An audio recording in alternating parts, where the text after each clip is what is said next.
Run it up and do. I don't like that.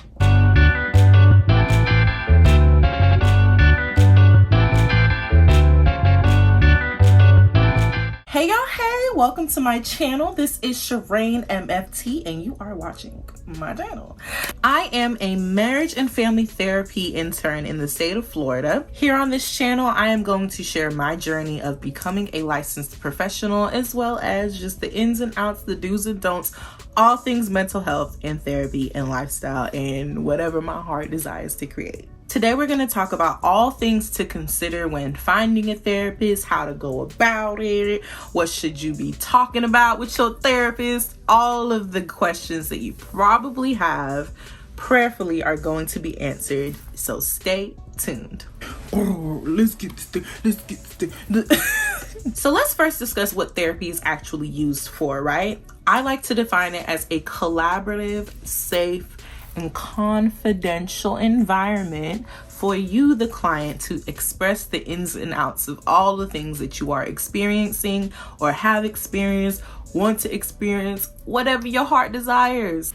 Typically, people go to therapy when they're experiencing some sort of change in their lifestyle. Unfortunately, a negative change, trauma, grief, depression, anxiety, all of these things have been popularized in culture in the last 5 years. And so with your therapist, you will collaborate on some different goals that you have that you want to achieve during your time in session.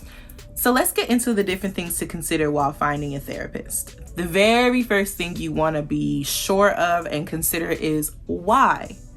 Why now? What has happened in your life currently in this season that has driven you to want this type of service? Is it something that's currently going on?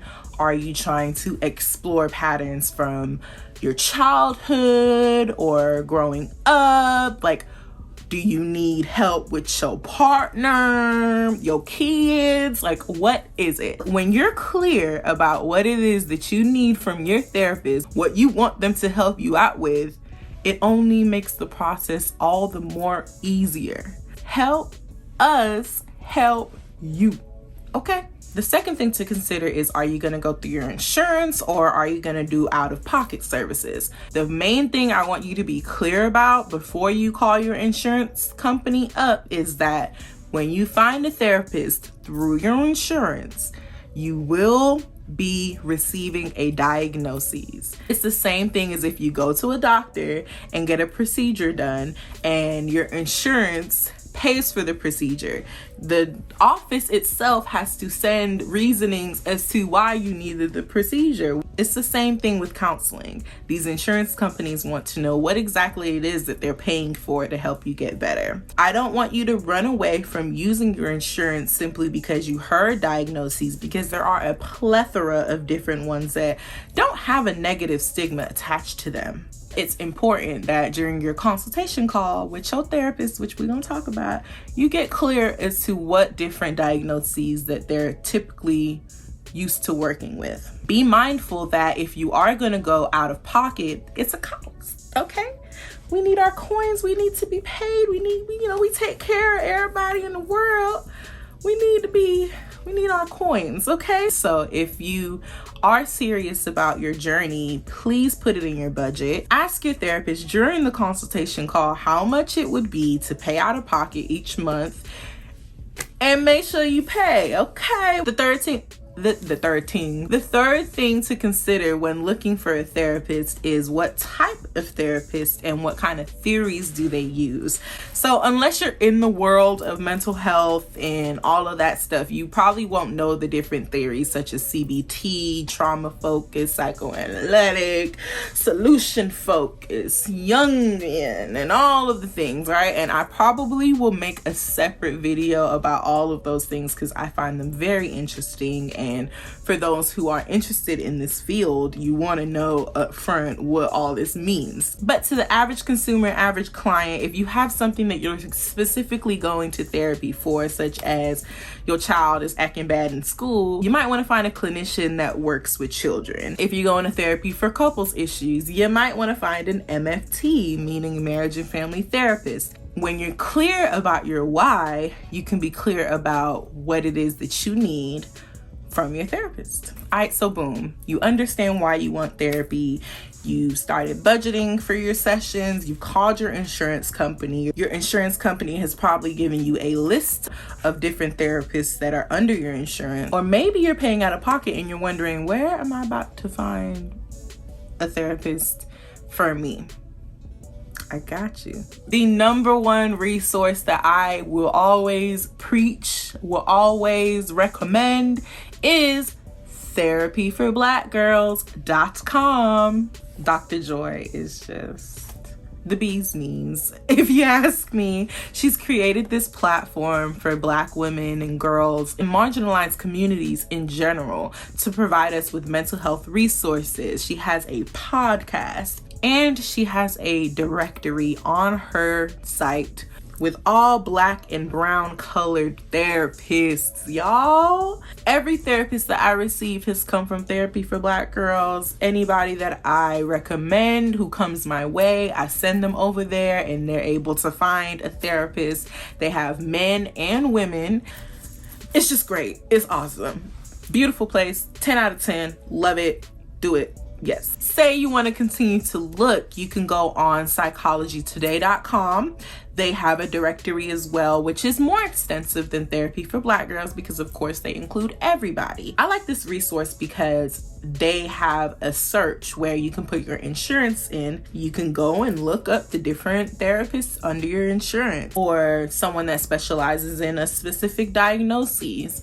You can find it through Psychology Today as well. Openpathcollective.com is also like Psychology Today. I like Openpath Collective because they're known for low fees. I want to say the highest fee that they allow is like $60 a session, which is really good. And then the last resource I have for actually finding therapists is through Instagram, Twitter, social media. A lot of therapists are now branding themselves and becoming more visible on social media. And so if you see a therapist that you like and they're accepting clients either virtually or in your city, hit them up. See if they have any space on their caseload. All right, so say you have about 5 different therapists that you have vetted. Do you feel like you guys would, maybe make a good fit for each other? You write them on the website, you email them, or you text them, however they go about setting up their consultation calls. Here is where you're gonna talk to the therapist one-on-one for the first time. And it's important for you to have your why ready because they're gonna ask you, what prompted you to make this call? Some questions to consider asking your therapist during this call is if they've ever treated someone for what it is that you're looking for. Ask them if they have experience working with anxiety or bipolar disorder, or if they've even experienced some of these mental health challenges that you may be coming in with. You may want to understand their views on medication if that's something that you desire or think you may require, or if you completely are turned off by it. Ask them about their office policies, their cancellation policies, their late fee policies, all of that, okay?